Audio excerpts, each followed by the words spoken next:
Hi, ഒരുപാട് കൂട്ടുകാരുടെ SSLC result ഒക്കെ വരാൻ പോവാണല്ലേ.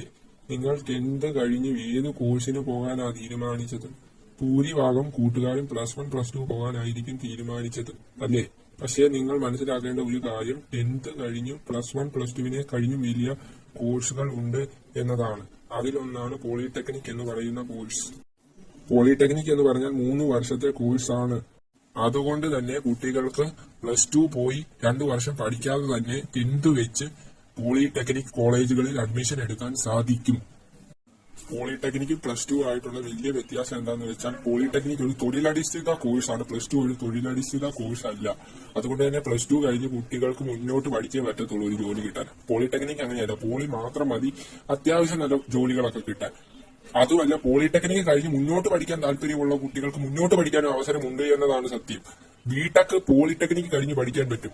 സാധാരണ കുട്ടികൾ +2 കഴിഞ്ഞാണ് ബിടെക് പഠിക്കുന്നത്. ഇവിടെ 10th കഴിഞ്ഞ് കുട്ടികൾ പോളി പഠിച്ചാൽ പോളി കഴിഞ്ഞ് ബിടെക് പഠിക്കാൻ അവസരമുണ്ട്.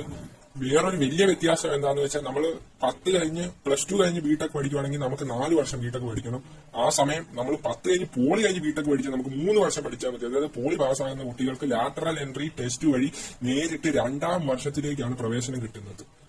ഉപരിപഠന സാധ്യതയോടൊപ്പം ജോലി സാധ്യതയും ഒരുമിച്ച് നൽകുന്ന ഒരു കോഴ്സാണ് പോളിടെക്നിക് എന്ന് പറയുന്നത്. +2 ഉപരിപഠന സാധ്യത മാത്രം നൽകുമ്പോൾ പോളിടെക്നിക് ഉപരിപഠന സാധ്യതയ്ക്കൊപ്പം തന്നെ ജോലി സാധ്യതയും നൽകും. അതുകൊണ്ട് തന്നെ പോളിടെക്നിക്കിനെ +2 കഴിഞ്ഞും വലിയൊരു ഓപ്ഷനായി തന്നെ കണ്ടേ പറ്റത്തുള്ളൂ.